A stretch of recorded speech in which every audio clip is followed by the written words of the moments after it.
Bonjour à tous et bienvenue à l'Institut des Libertés pour un nouveau Daily d'opinion. Comme d'habitude, je suis avec Charles Gave. Bonjour Charles. Une excellente habitude. Une excellente habitude, effectivement. Nous n'avons pas de gros sujets en fait majeurs pour cette émission. C'est plutôt 4 ou 5 sujets un peu en vrac. On va commencer avec celui qui, selon moi, et on va dire le moins sérieux, le plus drôle, le plus passager, à savoir les polémiques du gouvernement Attal, notamment avec deux ministres.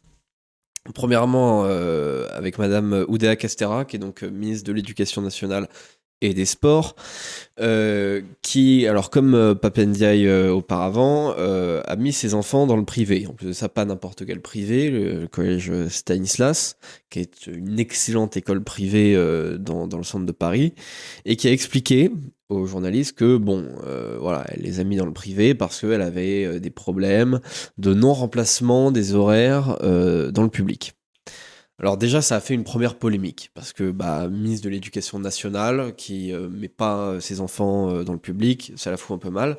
Mais en plus de ça, il se trouve qu'il y a des gens, puisque voilà, là, c'est vraiment au centre de Paris, donc on peut pas dire n'importe quoi sur les établissements scolaires, parce que vous avez forcément soit des politiques, soit des journalistes, qui ont leurs propres enfants dans ces établissements aussi. En l'occurrence, l'établissement qui était visé, c'est l'école Littré, qui est aussi donc dans le centre de Paris. Et il y a un journaliste qui est venu sur un plateau il y a quelques jours pour nous dire que, en fait, dans cette école donc publique, qui est l'école dans laquelle un des enfants de la ministre de l'Éducation nationale a été pendant quelques mois seulement, et non pas pendant plusieurs années, ce que supposaient un peu les propos de la ministre. Et il disait, ce journaliste, que lui, il a ses enfants donc, dans cette école depuis 8 ans, et qu'il n'a jamais eu de problème de non-remplacement des horaires. C'est comme ça. À Paris, il y a des établissements publics qui fonctionnent encore plutôt bien. C'est pas le cas partout. Mais du coup, lui, il expliquait que, en fait, son excuse était complètement bidon. Et donc, ça a mis la polémique en quelque sorte au carré. Et ce matin, le jour de l'enregistrement, mardi 16 janvier, elle est allée elle-même dans cette école, l'école Littré, en quelque sorte, pour s'excuser auprès de l'établissement. Donc elle est même pas en poste depuis une semaine, et elle multiplie déjà les gaffes comme ça. Alors quelle est votre réaction spontanée ? Est-ce que ça vous fait rire ? Est-ce que vous trouvez ça un petit peu triste quand même de pas avoir des ministres qui font confiance à l'éducation nationale ? Il suffit de regarder les chiffres. Je crois que maintenant, pour les écoles privées de bonne qualité, quand on est quelqu'un de normal, il faut 3, 4, 5 ans d'attente pour y rentrer, non ? Je me souviens. C'est compliqué, c'est sûr. C'est compliqué. Surtout, une école comme Stanislas, c'est pas n'importe quel collège privé. Donc, si elle peut passer de Littré à Stanislas, c'est qu'elle avait peut-être des amis haut placés qui l'ont aidé à passer. Mais c'est possible, oui. Et Monsieur Oudéa, si mes souvenirs sont exacts, était l'ancien patron de la Société Générale et le nouveau patron de la plus grosse société pharmaceutique française. Ça peut aider. Donc, ça ne fait que confirmer ce que je dis depuis un grand moment. C'est que la destruction de l'enseignement est arrivée à un résultat très curieux. C'est que les soi-disant élites qui nous gèrent, vous savez, les élites avec toutes les guillemets qu'il faut, d'après les derniers chiffres que j'avais vus, il y a un certain temps déjà, ça c'est peut-être... il y a à peu près 80% de ces élites qui viennent de 30 jardins d'enfants à Paris. Donc ce que faisait Madame Oudéa, là, c'est qu'elle mettait ses enfants dans un endroit où ils étaient certains ensuite d'intégrer l'ENA, d'intégrer Polytechnique et de se retrouver entre eux. Et comme ça, ils n'avaient pas à voir ceux qui sentaient des pieds, qui parlaient pas bien le français, vous voyez. Donc, je comprends très bien la perspective de Madame Oudéa, mais quand on suit ce genre de politique pour sa famille, ce qui est parfaitement compréhensible, vous ne voulez pas mettre vos enfants dans des mauvaises écoles, donc vous essayez de les mettre dans la meilleure possible, ça me paraît évident. À ce moment-là, faites pas de politique, si. C'est un peu ce que je me dis. Ou alors vous n'allez pas en faire longtemps. C'est-à-dire que, c'est sûr que je comprends tout à fait l'idée de mettre ses enfants à Stanislas, il n'y a absolument rien de mal à ça. Maintenant, c'est vrai que c'est difficilement justifiable quand ensuite on est ministre de l'Éducation nationale. C'est-à-dire qu'on ne croit pas au système. Eût été ministre des Sports, simplement. Oui. Bon, le ministre de l'Éducation nationale, c'est un peu délicat. Maintenant, soyons parfaitement honnêtes, j'ai vu des gens qu'on interviewait à la télévision, et la plupart des gens disaient, mais écoutez, l'éducation nationale, c'est devenu une telle fabrique de crétins. Je comprends qu'elle essaye de protéger ses enfants de la fabrique de crétins, mais à ce moment-là, c'est difficile de faire de la politique, quoi. Et c'est là où est toute la difficulté de la chose, c'est que si on était dans une société normale, elle dirait, comme l'éducation nationale est une fabrique de crétins, j'ai mis mes enfants dans une bonne école, mais l'étape suivante, c'est que je vais faire tout ce qui est nécessaire pour que les autres écoles deviennent bonnes aussi. Et une fois que j'aurai réussi, je les remettrai dans l'éducation nationale.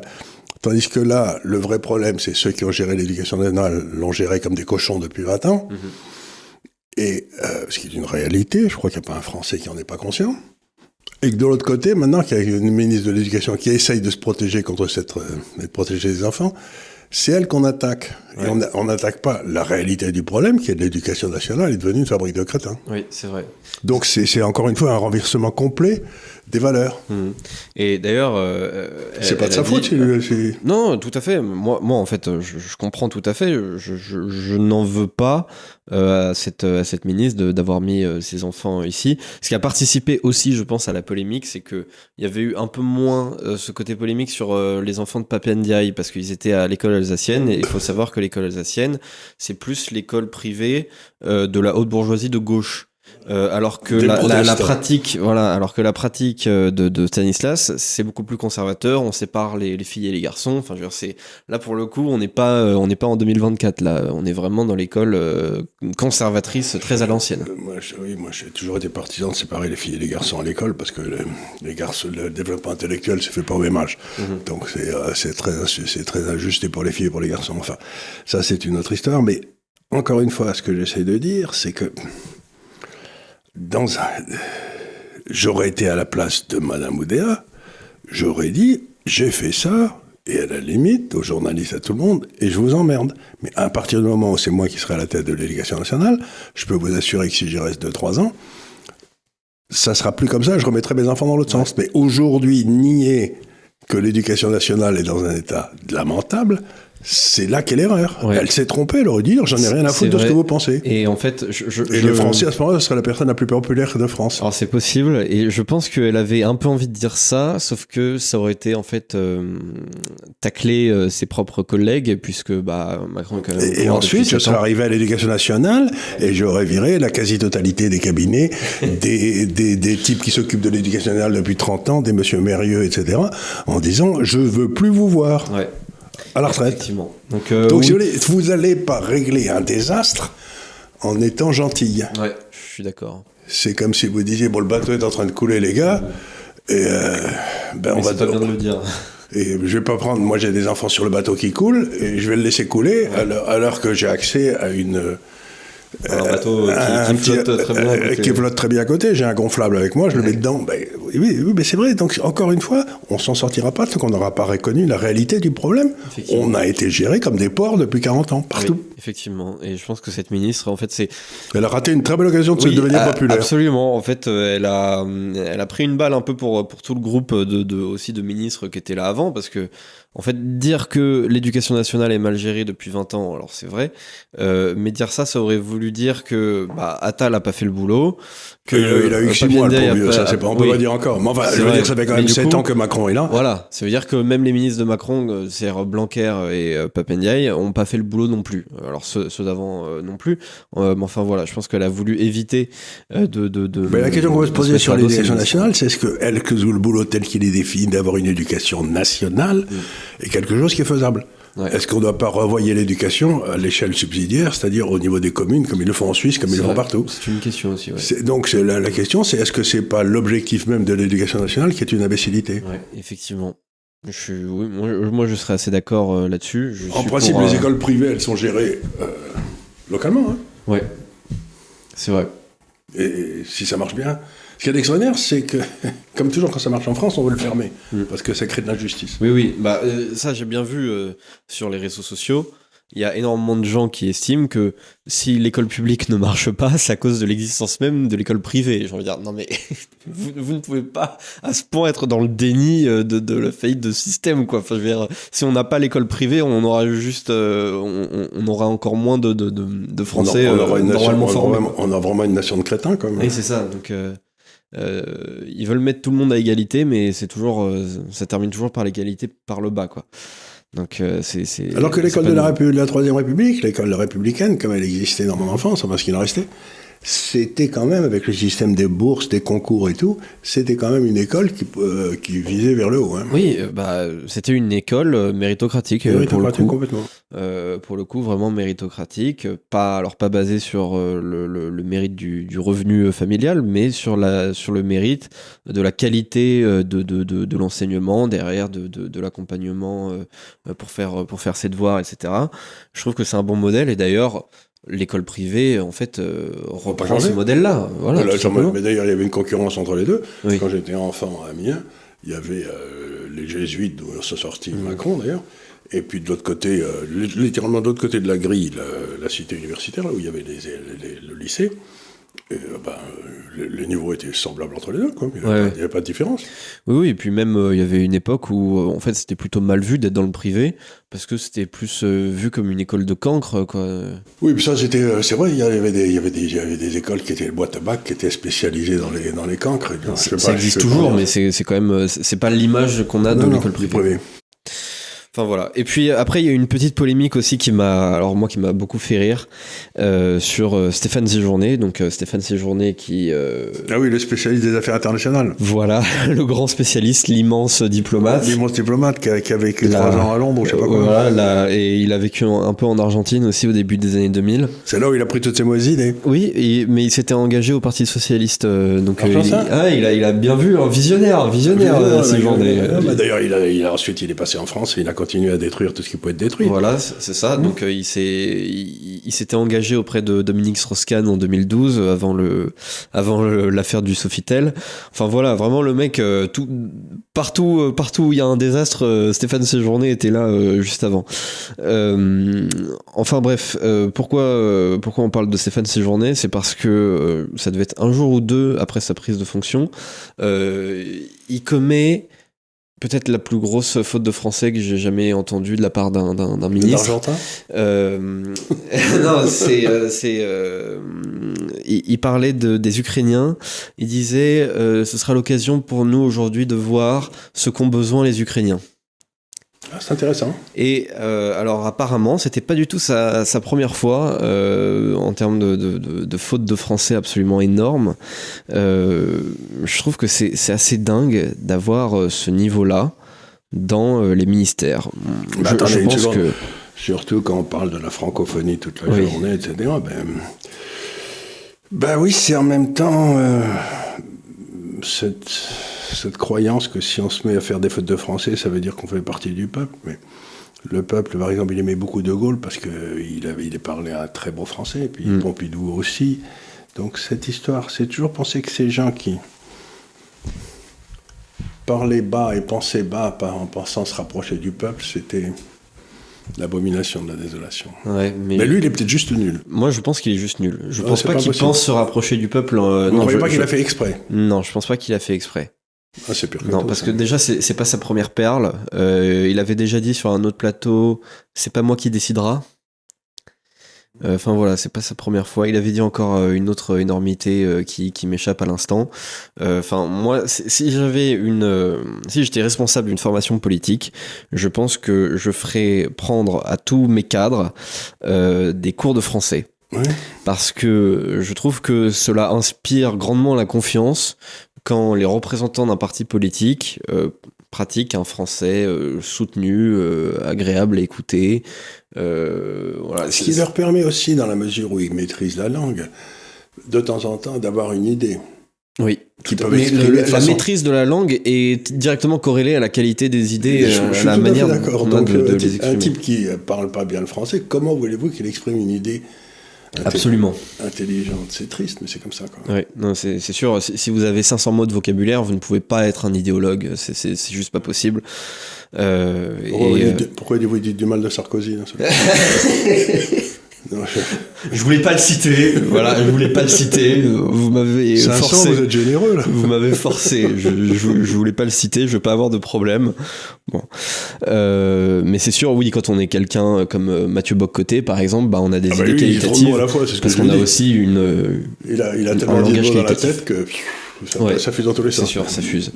Enfin, je trouve que cette histoire-là, bon, moi ça me fait rigoler, mais en vrai, c'est quand même, c'est quand même très triste parce que ça montre aussi on parlait de l'éducation nationale juste avant, bah forcément le mauvais niveau il remonte même à la surface, c'est-à-dire qu'on pourrait se dire voilà on entretient une grosse masse de je sais pas 80-90% des Français qui baissent en termes de niveau d'éducation et ensuite on garde quand même une élite qui sait parler sa langue natale un minimum, mais même pas, c'est-à-dire que forcément bah, cette baisse du niveau elle se verra aussi de plus en plus à ce niveau-là, au niveau des ministères, au niveau de l'Assemblée nationale, ça se voit déjà, la pratique alors, du français est beaucoup plus pauvre. Je vais vous dire où ça se voit le plus, c'est quand j'ai lu Tocqueville, c'était dans l'ancien régime et la Révolution, il y a bien longtemps.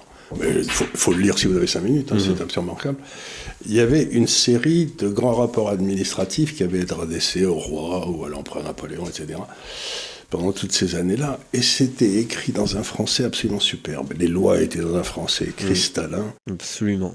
Et aujourd'hui, quand vous lisez les textes de loi, vous lisez les rapports administratifs, c'est incompréhensible. Ouais, je suis totalement d'accord. Donc, si vous voulez maîtriser la langue, c'est aussi maîtriser, quand vous Jean-Jacques m'a fait lire hier un machin sur la façon dont le prix de l'électricité allait être régulé en France à partir de la semaine prochaine, ou je ne sais pas quoi. C'était un truc administratif. Ouais. Je n'ai rien compris. Je ne suis pas plus bête qu'un autre, hein, mais je n'ai rien compris. Donc je me dis, mais quel est le corognon qui a rédigé ça? C'était incompréhensible. Donc vous rajoutez un tiers à l'âge du capitaine et vous retrouvez la taille du bateau. Enfin, je veux dire, c'était donc je me dis, non seulement mais la qualité de l'écriture administrative a baissé énormément. Ouais, je suis d'accord. J'ai vu aussi en droit les textes écrits à l'époque de Portalis, donc Code Napoléon 1804 et tout. Mais c'était d'un français, d'une qualité, d'une clarté juste absolument géniale. Et aujourd'hui, les textes de loi sont absolument incompréhensibles. Enfin, il faut lire et lire et lire et lire des rapports et des rapports et des rapports et des rapports de commission pour essayer de comprendre ce que le législateur a voulu dire par là. À l'époque de Portalis, c'était vraiment beaucoup plus clair. Ben voilà. Enfin voilà, donc je voulais évoquer ces petites polémiques-là avant de rentrer un petit peu dans des sujets que je trouve plus pertinents, plus intéressants. Pourquoi vous commencez toujours par les trucs les bons et pertinents? Vous voulez que les gens se désabonnent, c'est ça? Non, c'est parce que c'est comme ça, on fait plus durer le plaisir. C'est-à-dire que on pensait qu'à la fin, les gens vont rester, mais s'ils restent pas. Bah, oui, alors c'est vrai. Alors c'est quitte ou double, ça peut être à double tranchant, effectivement. Après, si on commence qu'avec les bons sujets et qu'au bout de 20 minutes, on a que les mauvais, les gens vont aussi partir et c'est pas bon pour le temps de rétention. Donc vous restez parce que maintenant ça va devenir intéressant. Moi ma culture c'est vraiment le meilleur pour la fin. À chaque fois, vous êtes d'un milieu bourgeois, c'est évident. Oui, c'est possible. On bouffe que du pain rassis tout le temps parce qu'on prend le pain de d'hier. Ouais. Et donc le lendemain le pain d'aujourd'hui est rassis, donc on bouffe du pain rassis toute sa vie parce qu'à force de repousser c'est connu, mais il peut y avoir de ça. Il peut y avoir de ça. Je voudrais donc parler de Javier Milei parce que donc ça fait quelques semaines maintenant qu'il a le pouvoir, qu'il est président de l'Argentine. Et alors ce qu'il fait essentiellement, c'est des décrets pour supprimer d'autres décrets et pour supprimer en fait une grosse partie de la quantité législative dans le pays. Et ça commence déjà à avoir des effets, notamment dans un domaine que je voudrais évoquer aujourd'hui, à savoir l'immobilier. C'est-à-dire que, comme en France, Vous avez énormément de régulation du marché de l'immobilier, notamment par le biais de certains plafonnements. On connaît aussi en France, et on en avait parlé il y a quelques mois, je crois en septembre, cette histoire de ne pas pouvoir louer les logements qui avaient un mauvais score énergétique. Et donc, Mélie a voulu supprimer tout cela. Et ce que ça a comme effet, c'est que cela a doublé déjà le nombre de logements disponibles dans la capitale, Buenos Aires, et que le prix moyen de ces logements a baissé de 20%. Et je suis persuadé, je vais peut-être dire une grosse bêtise, mais je suis persuadé que personne n'achetait des logements à Buenos Aires en monnaie locale. Alors ça, c'est à peu près certain, effectivement. Toutes les transactions, c'était certainement en dollars. Je n'ai pas regardé tous les contrats immobiliers de Buenos Aires, mais je pense que oui. Ouais. Mais ce que les gens ne voient pas, c'est que, encore une fois, on a souvent parlé de LOC ici, mais toutes ces contraintes qu'on a mises sur l'immobilier, c'est une atteinte directe au droit de propriété. Oui. C'est-à-dire qu'on peut dire du mal du Texas, c'est pas les plus tendres, etc. Mais quand vous êtes au Texas, si vous ne payez pas votre loyer et que vous ne l'avez pas payé au bout d'une semaine, le shérif arrive et puis il vient chercher vos valises, il les met devant la porte et puis vous vous démerdez, quoi. Ouais. Donc c'est une absolue dans le droit de propriété. Mais aujourd'hui, quand vous voyez que maintenant un clodo rentre chez vous, prend possession des lieux et il vous faut 3 ans pour le virer encore si vous pouvez, c'est-à-dire qu'il n'y a plus de droit de propriété en France. Et donc, tout s'arrête. Et ce qui est étonnant, c'est que lui, il a compris quelque part, cet homme qui a l'air intelligent, que ce qu'il fallait, c'était tailler dans la masse réglementaire, qui donne des faux droits des gens, qui donne des droits des gens qui ne les ont pas gagnés, sur une propriété qui vous appartient. Moi, je trouve que c'est... à partir du moment où on recommence à avoir un vrai droit de propriété, je ne me fais pas de soucis pour l'Argentine, ça va repartir comme une fusée, parce que Dieu sait qu'il y a des choses agréables à voir en Argentine. Hein. Ouais. Et c'est très beau. Alors, c'est peut-être le moment d'investir dans l'immobilier en Argentine, d'ailleurs. Absolument. Mais alors, j'étais il y a une dizaine d'années en Argentine, je pense, quelque chose comme ça. Oui, peut-être un peu plus. Et j'avais été stupéfait parce que l'immobilier en Argentine, c'est un peu comme les beaux, surtout le centre, un peu comme les beaux quartiers haussmanniens à Paris. C'est un peu le même genre d'architecture. Oui, tout à fait. Il y a des quartiers très beaux. Ouais. Il y a des quartiers très beaux, mais ça ressemblait à la Havane, à Cuba, c'est-à-dire ils n'étaient pas entretenus. Ouais. C'était devenu des taudis parce qu'à force de rapporter rien, mais les propriétaires s'en occupaient plus. Vous allez à la Havane, vous laissez la Havane tranquille, vous sortez les communistes qui sont là. Vous avez cette ville admirable qui est espagnole d'origine, avec des bâtiments superbes, qui doivent être du 17e et du 18e, sur cette immense baie magnifique. Et vous vous dites, mais c'est là que le monde entier voudrait vivre. Vous voyez ce que je veux dire? Mais Cuba, c'est inouï comme endroit. Et ça pue, il y a des rats partout, et rien ne marche. Et vous vous dites, c'est extraordinaire que, dans le fond, l'absence du droit de propriété amène toujours à une paupérisation générale et à la crasse. Et systématiquement, on croit toujours faire le bien. Ah, mais on croit sur Non, c'est pas qu'on croit faire le bien, on croit surtout qu'en emmerdant les riches, on fait le bien.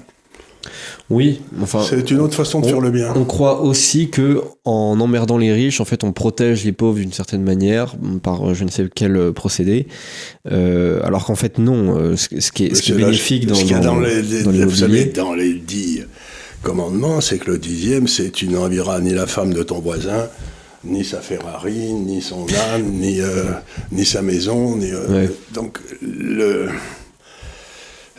les 10 commandements, c'est quand même la jalousie aux dents vertes, c'est ça qui vous fait empêcher d'avancer, quoi. Oui, le socialisme, c'est l'idéologie du ressentiment, de certains degrés de la jalousie, enfin voilà. En vous faisant vous sentir mieux. Oui. Ce qui est étonnant, c'est parce que vous n'avez rien fait de bien.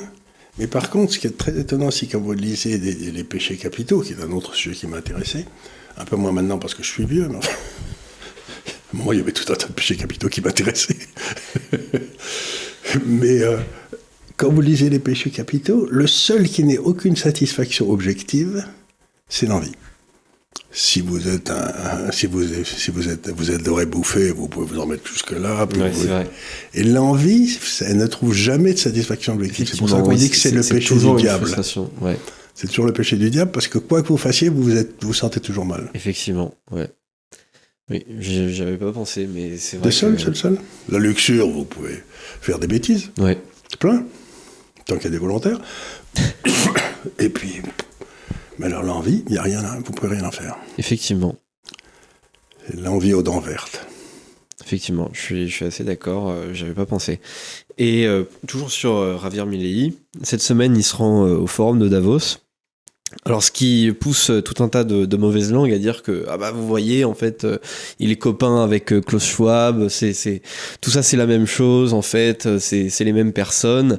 Mais Donald Trump y était allé aussi quand il était président. Alors, tout à fait. Et qu'est-ce qu'il leur avait mis ? Ouais, non mais justement. Qu'est-ce qu'il leur avait mis dans la tronche ? Ça avait été parfait, ça. Tout à fait. Et donc c'est tout à fait le contre-argument que j'utilise face à ces gens-là, parce que c'est souvent aussi des gens qui sont fans de Donald Trump qui disent derrière que Javier Milei est un traître, même s'il y en a aussi qui pensent que, comme c'est mon cas, que Donald Trump est une très bonne personne, tout comme Javier Milei. Mais d'ailleurs, le Milei en question fait une petite vidéo juste avant d'embarquer dans l'avion pour expliquer à quel point il était content d'aller leur en mettre plein la face. Il explique d'ailleurs dans cette vidéo que c'est un congrès qui est gangréné par l'idéologie socialiste. Alors je pense que les principaux intéressés, je sais pas s'ils appellent ça le socialisme, mais enfin c'est vrai qu'il y a cette espèce de nouvelle volonté de contrôle. On connaît les théories et les écrits de Klaus Schwab. Qui d'ailleurs dans le journal aujourd'hui a dit qu'ils avaient dans leur communication ils n'avaient pas été très habiles et qu'il fallait qu'ils pensent un peu plus aux autres et qu'ils avaient fait une communication. Je vais pas lui donner le paradis pour ça. Je crois que. Non mais moi je pense que déjà aussi faut pas non plus les prendre, surtout la personne de Klaus Schwab, faut pas le prendre comme le maître de la planète. Il annonce des trucs qui derrière ne se produisent pas. Ah mais c'était extraordinaire. Moi vous savez je suis dans les marchés financiers et donc à la fin de chaque Davos. Il y a une espèce de questionnaire, qu'est-ce qu'on doit faire, etc., qu'est-ce qui va se passer dans les marchés et tout. Vous pouvez rigoler, mais depuis 40 ans que ça dure, ils sont toujours trompés sur tout. Voilà. Donc ça a toujours été les plus mauvais. Faut pas croire que ce sont les vrais maîtres du monde qui manipulent absolument tout ce qui se passe sur la planète. Parce que sinon, ils auraient toujours raison. En réalité, alors peut-être ils le font exprès d'avoir toujours raison, mais il y a d'avoir toujours tort, mais je veux dire, ça m'a toujours fait rigoler, parce que si... Il va y avoir sans doute, on va vous expliquer ce qui va se passer dans le monde, que le CO2 c'est très important, bref, on va vous raconter toutes les bêtises habituelles, mais surtout dans vos portefeuilles, ce qui est un truc important, c'est plus important que le Davos, parce que c'est à vous, ne suivez en aucun cas aucun des conseils de Davos. S'ils vous disent d'acheter des obligations américaines, vous partez en courant, enfin bref.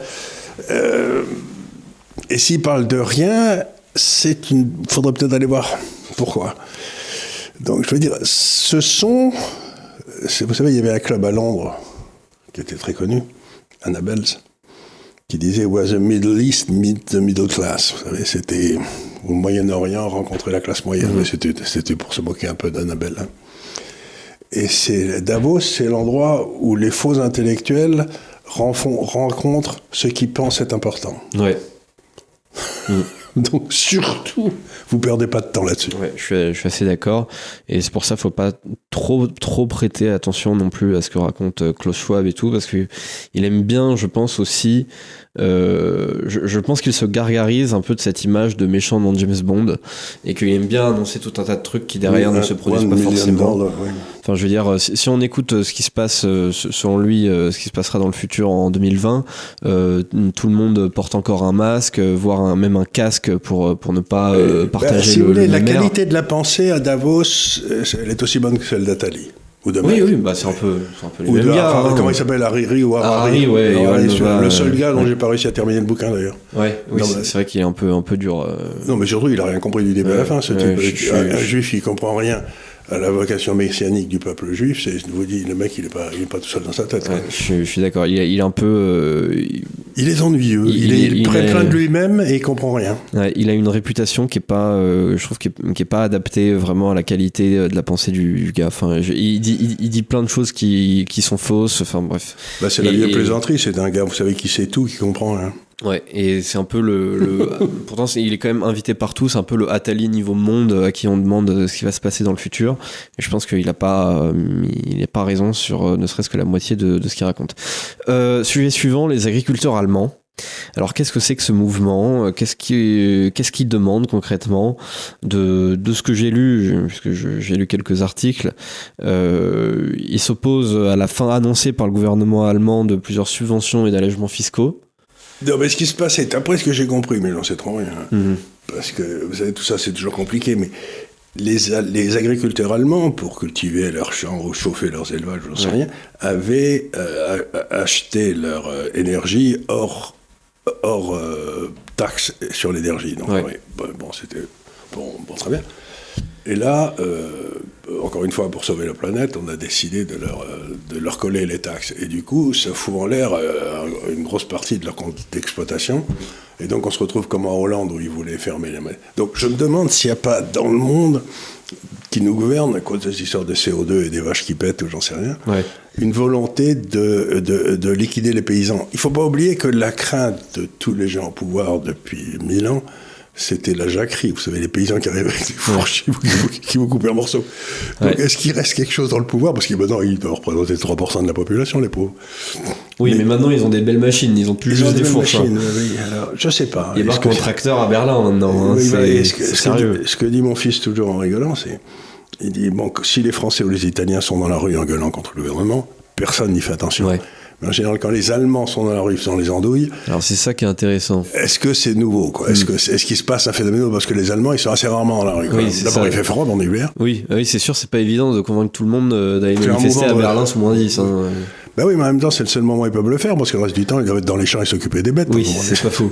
Mais c'est comme les manifestations en 2021 au Canada, les truckers, les manifestations, pareil, en Suède, dans les pays scandinaves, tout ça, c'est pas des pays qui sont très contestataires. C'est des pays surtout dans les lesquels, Canadiens, ils sont paisibles comme tout. Ouais, bah oui. C'est plus culture très démocratique, parlementaire, du débat, du consensus, etc. C'est pas du tout la culture de l'affrontement comme on a beaucoup plus en France. Donc effectivement, lorsque les Allemands sont capables de se mobiliser par milliers... Alors il y a un autre endroit où il se passe des tas de trucs. Vous posez la question, il y a d'autres endroits où il se passe des tas de trucs, c'est qu'en Pologne, il y a l'air d'avoir des gens dans la rue tout le temps, là. Ouais. Il y a apparemment le gouvernement de M. Tusk qui était, vous savez, vous aviez les pro-européens contre les anti-européens. Tout à fait. Les pro-européens ont gagné d'un petit pourcent là. Et du coup, apparemment, ils ont viré de toutes les radios, télévisions, postes de gouvernement, etc. tous les anciens qui étaient des anti. Et donc, vous avez des centaines de milliers apparemment de Polonais qui se baladent dans la rue. Et on voit encore une fois cette remarquable capacité des socialistes à se débarrasser de leurs ennemis quand ils arrivent au pouvoir, alors que nous, on les laisse à France Inter continuer à nous emmerder. Quoi. Et à quel point ils font toujours ce qu'ils nous reprochent de faire, et parfois ils le font même en x100. C'est-à-dire que je pense notamment à la notion d'état de droit. La notion d'état de droit, elle est surtout utilisée lorsque des européistes comme Donald Tusk sont au pouvoir et qu'ils ont verrouillé le pouvoir de sorte que même si par miracle on arrivait à gagner des élections, eh bien en fait en quelque sorte on ne pourrait rien faire parce qu'à cause de l'état de droit, non, vous pouvez pas changer, je sais pas, le personnel de France Télévisions pour correspondre à vos idées, alors que eux l'ont fait 40 ans avant. Vous pouvez pas faire tout ça. Comme en Pologne, c'était un gouvernement pas forcément anti-européisme, enfin... très chrétien, en tout cas. Très chrétien, alors très catholique, très conservateur, et quand même pas sur la même ligne politique que Ursula von der Leyen. Comme c'est eux qui étaient au pouvoir depuis plusieurs dizaines d'années, eh bien forcément... Eux, ils faisaient l'inverse, c'est-à-dire que toute l'organisation, tous les centres de pouvoir, les médias, l'administration, etc., correspondaient vachement plus à leurs idées à eux.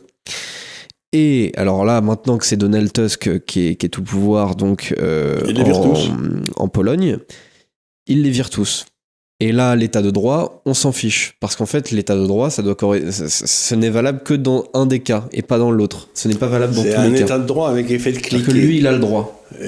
Avec effet cliquet, ça va dans le sens des gens-là, et puis quand c'est le vote, t'es pas on peut en arrière. C'est l'effet de cliquet de Jean Monnet.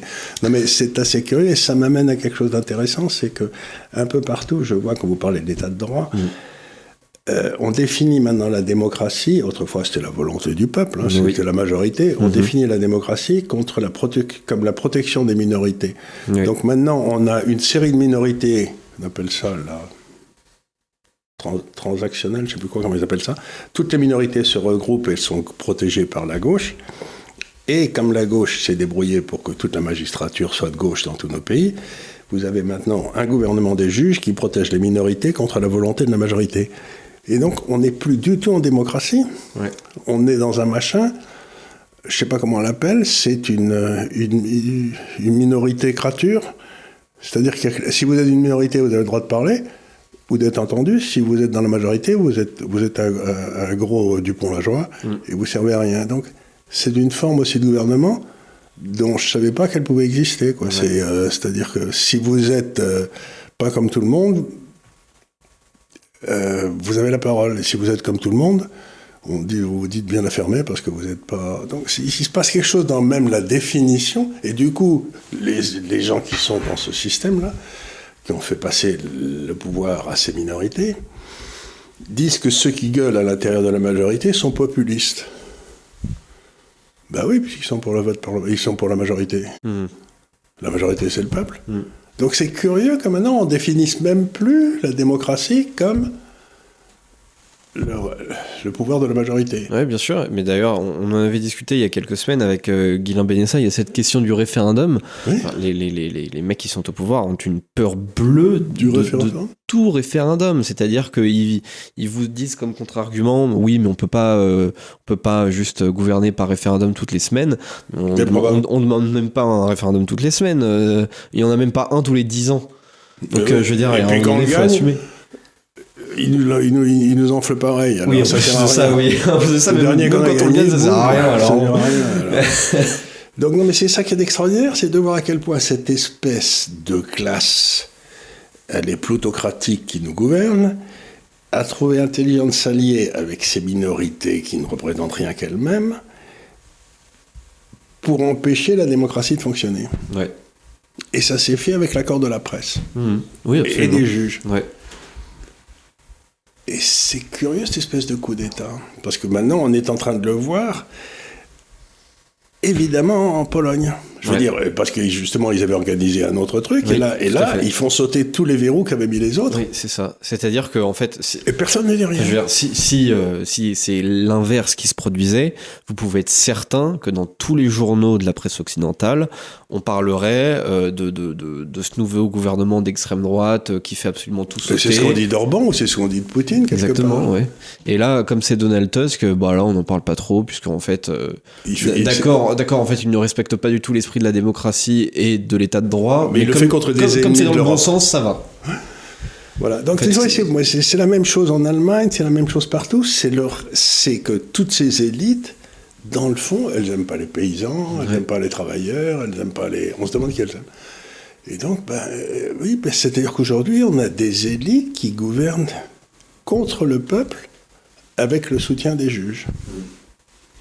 Bon, et vous appelez ça comment, vous ? Un gouvernement par les juges ? Oui, un gouvernement des juges, une kleptocratie, je sais pas exactement. Une kleptocratie soutenue par judiciaire. Ouais. Judiciarisée. Même médiatico-judiciaire, parce que c'est souvent des régimes qui sont protégés par la presse, on va dire, autorisée. Mais celle qui est détenue par les kleptocrates. Hein. Ouais. Oui, précisément. Donc oui, il y a des rapports de pouvoir qui vont dans le même sens, alors qu'ils devraient au contraire, ils devraient être plutôt contradictoires et s'effriter. Et les juges devraient empêcher les gouvernements de prendre des mesures aussi radicales. Mais par contre, les juges, quand on nous a empêchés de nous ressembler, on les a pas vus au moment du Covid. Hein. Où est-ce qu'ils étaient, le Conseil d'État, où est-ce qu'il était, la liberté fondamentale. Défenseurs des libertés. Et le principe de précaution qui est constitutionnel, on vous a forcé à vous foutre dans le corps des trucs qui n'avaient jamais été essayés par... Donc là aussi... Et si vous disiez non, vous étiez viré si vous étiez travaillé dans un hôpital, quoi. Et vous ne touchiez rien. Ouais. Donc, c'est extraordinaire, cette espèce de capture par une espèce de fausse élite intellectuelle du pouvoir. Et ils justifient ça au nom du traitement de gars qui sont complètement à la marge dans la société. Ouais, tout à fait. C'est pas que je le revaille, mais je veux dire, il n'y a pas de raison que 5% de la population gouverne 95% de la population. C'est pas qu'ils ne sont pas comme tout le monde. Oui, effectivement. Il y a un loup, non ? Je sais pas. Oui, et puis en plus de ça, il y a aussi derrière l'idée selon laquelle il y a des groupes qui, par essence, ont des intérêts contradictoires. Et du coup... je sais pas, par exemple, une minorité homosexuelle, oui. Et puis une minorité musulmane. Quand je vois les types à Londres qui disent le Queers for Palestine, je me dis, quand même, il y a des... Oui, on a qu'on un grain, quand même. Il y a combien de queers à Gaza ? Non, et puis encore une fois, c'est une question de démocratie. C'est-à-dire que, par exemple, moi, à titre personnel, peut-être que j'ai tort, mais je pense que le gouvernement polonais précédent aurait dû réfléchir peut-être un peu plus, effectivement, aux questions peut-être relatives à l'avortement, déjà. C'est-à-dire qu'il y avait, je crois, une majorité assez courte, mais une majorité de Polonais... Vous pouvez pas avoir un gouvernement catholique fondamentalement qui est pour l'avortement, c'est même pas possible. Oui, mais justement, voilà... mais en même temps, si vous voulez, c'était compliqué. Quand vous dites vous êtes pour l'avortement, c'est très bien, mais si vous voulez qu'on voyait que on va plus avoir de caucasiens dans 30 ans, la question de l'avortement des caucasiennes, ça se posera plus, puisqu'il y en aura plus. Bien sûr. Mais après, le risque, c'est que justement, il y ait peut-être un... Qu'elles soient assez bêtes pour voter pour leur propre disparition. C'est ça. Et donc, voilà, peut-être que si le gouvernement avait infléchi sa politique là-dessus... Je vous une seconde, parce que ça s'est passé en Hollande, ça s'est passé en Irlande, ça s'est passé partout. Et à chaque fois, il fallait l'étape suivante, c'était l'euthanasie, etc. Croyez, pour déjeuner avec le diable, il faut une très longue cuillère. Donc c'est pas en leur donnant de quoi bouffer que vous allez les apaiser. Vous avez sans doute raison. Mais après, peut-être que d'ailleurs, ce que fait Donald Tusk en ce moment ne lui rend pas du tout service politiquement et que après, peut-être aux prochaines élections, les européennes vont être intéressantes. Je ne sais pas ce qui se passera. Peut-être qu'aux européennes, il va se prendre une énorme claque, ce qui l'empêchera pas d'ailleurs de faire ce qu'il a envie de faire dans son pays. Parce que c'est un moment de coalition, il peut pas gouverner tout seul. Oui, il y a d'autres partis qui peuvent le lâcher à tout moment. Donc c'est une situation très instable pour l'avenir. C'est vrai. Et enfin, dernier sujet que je souhaiterais évoquer, puisque ça fait trois émissions d'affilée qu'on en parle, c'est encore une fois les élections américaines, puisqu'il y a eu un premier résultat donc dans le caucus de l'Iowa, qui est toujours le premier caucus donc des primaires républicaines. Et alors les résultats sont absolument sans appel. Donc c'est-à-dire que en fait on demande toutes les règles du caucus sont pas forcément toutes les mêmes en fonction des États. Et là, en fait, on demande aux militants républicains, selon eux, donc militants de l'Iowa républicains, selon eux, qui serait le meilleur candidat pour l'élection présidentielle 2024. Et donc ils donnent leur avis, ça place des gens plutôt en position de force ou pas. On voit en général qui vont être les principaux candidats. C'est d'ailleurs régulièrement pas le candidat final qui arrive premier à ce caucus, ça arrive très régulièrement qu'il arrive deuxième voire troisième, voire même il était arrivé en quatrième de John McCain en 2008. Donc voilà, parfois ça ne permet même pas de voir qui va être véritablement le candidat du parti républicain, et les écarts de voix sont en général assez courts. C'est jamais plus de 10% d'écart entre le premier et le deuxième. Et là, les résultats sont vraiment sans appel, puisque Donald Trump a 51% des votes. Il est premier dans absolument tous les comtés de l'État de l'Iowa, devant Ron DeSantis qui est situé à 21%. Derrière, il y a Nikki Haley qui est à 19%. Et encore derrière, il y avait ce fameux Vivek qui a terminé avec 7% et qui d'ailleurs en a tiré une leçon politique puisqu'il a dit voilà, visiblement c'est pas pour moi, donc j'arrête ma candidature et je me mets derrière Donald Trump. Donc ce qui prouve d'ailleurs un petit peu ce que j'avais dit lorsque j'avais parlé de lui la première fois sur cette chaîne, à savoir que il prenait cet exercice de la primaire républicaine plus comme une manière de se mettre en avant puis de se mettre dans l'entourage de Donald Trump.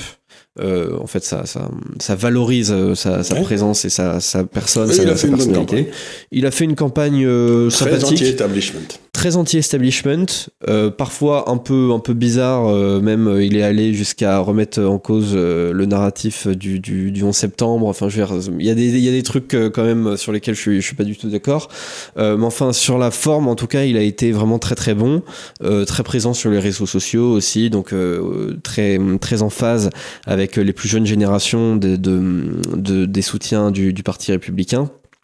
Et donc il dit voilà, 7% c'est pas assez pour moi, donc j'arrête et je me mets derrière Trump, ce qui rajoute encore plus de poids à Trump qui en avait même pas besoin, puisque clairement c'est le candidat ultra favori, qui a explosé tous les records possibles lors de ce caucus. Est-ce que c'est possible selon vous, pour un autre candidat je pense notamment à DeSantis, de remonter la pente? Maintenant tout le monde sait que ce sera Trump. Ouais. La seule chose il est l'objet de 4 procès au pénal qui sont tous plus faux les uns que les autres. Et Trump. Ouais. Et ce qu'il y a d'intéressant, c'est que la Constitution américaine est ainsi faite que même s'il était condamné au pénal et même s'il était en tôle, les gens pourraient voter pour lui. Ouais. Et alors, s'ils votent pour lui alors qu'il est en tôle, ça va être intéressant parce qu'il devient président des États-Unis. Il n'y a rien à dire. Et il peut se gracier. Oui, effectivement. Il peut se gracier. Alors à ce moment-là, ce sera assez marrant. Mais par contre, ce qui est tout à fait évident dans cette campagne, c'est que Biden est complètement gâteux, qu'il est manipulé par des forces. Vous savez, je ne sais pas si vous avez vu cette histoire, mais le ministre de la Défense, qui était un général américain, pendant que on se mettait sur la gueule au Moyen-Orient, etc., il a passé 4 jours à l'hôpital parce qu'il a un cancer. Et il n'a pas prévenu Trump.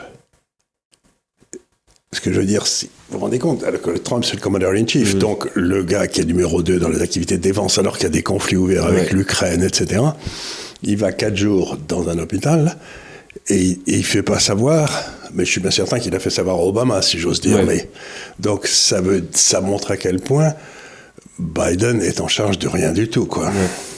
Et si Biden est en charge de rien du tout, il peut y avoir un mouvement, c'est ce que j'espère en tout cas, il peut y avoir un mouvement de quitter les démocrates fous qu'on a aujourd'hui pour retourner aux démocrates intelligents qu'on avait il y a 30 ou 40 ans, qui étaient les Kennedy, quoi. Et c'est-à-dire, on peut voir à ce moment-là monter très rapidement le jeune Kennedy, quoi. Enfin, le jeune, il a 60 balais, mais... Ouais.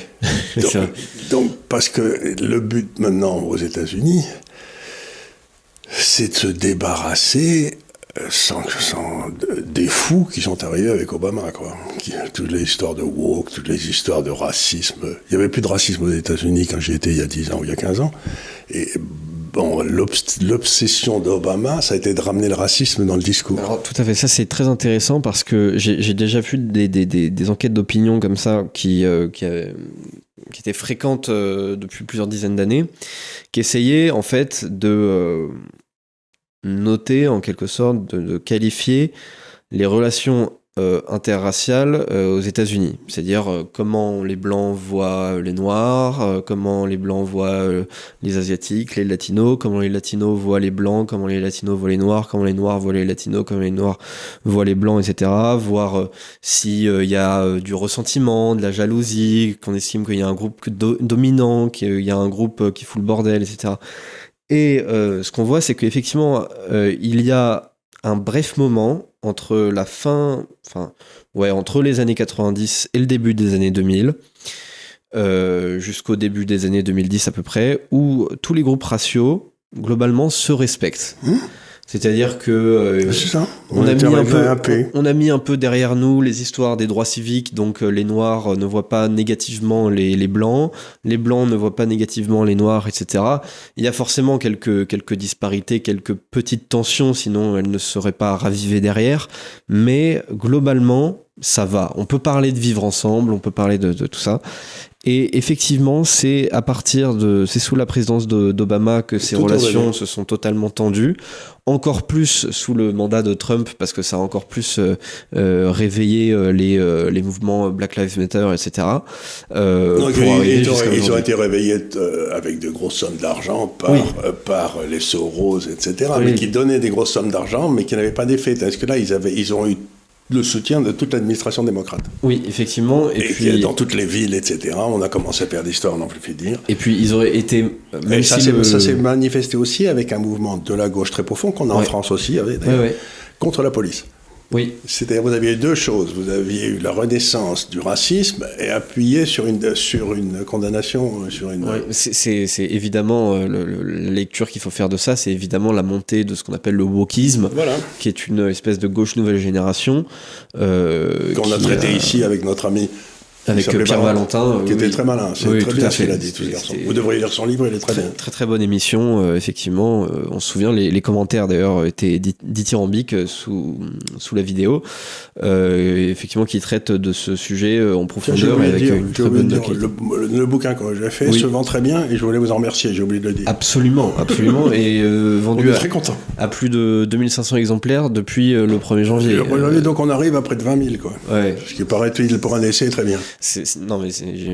Charles, c'est énorme, 20 000 pour un essai, c'est vraiment énorme. Aujourd'hui, en 2023-2024, c'est compliqué de vendre des bouquins, surtout que il est présent parfois à la Fnac, etc., mais c'est pas systématiquement le cas. C'est pas les gros bouquins de tous les écrivains qui sont invités sur France 2, sur France 5, sur BFM, etc. Je vais dire quelque chose de très important. Je tiens à remercier beaucoup France Inter, France Culture, etc., de m'avoir invité aussi souvent pour parler de mon livre, parce que quand même, j'ai été invité nulle part.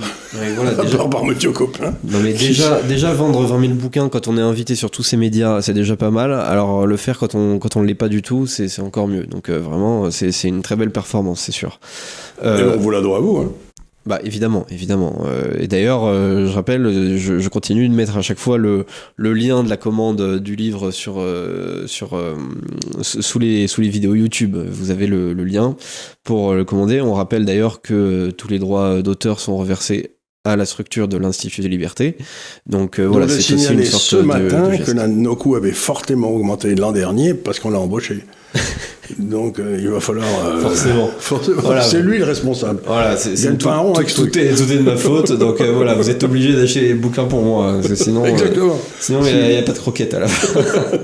Ça va être compliqué. Donc voilà les sujets, en gros, que je voulais évoquer lors de cette émission.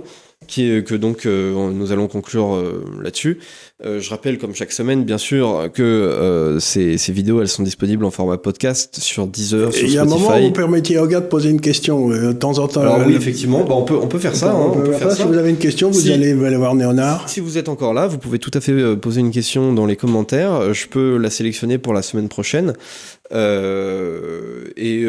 tout simplement. Donc nous sommes disponibles donc en format podcast. Nous sommes sur tous les réseaux sociaux, hein. Il y a une page de l'Institut des Libertés sur Twitter, il y a une page de Charles Gave sur Instagram, sur Facebook, sur TikTok. Voilà, c'est à peu près tout ce que j'avais à dire, je crois. Si vous n'avez pas commandé le bouquin La vérité vous rendra libre, vous pouvez toujours le faire. Vous pouvez aussi toujours l'offrir à un ami ou à un ennemi. Et sur ce, je vous remercie encore bien sûr pour votre attention et je vous dis à la semaine prochaine pour un nouveau délit d'opinion. Merci encore.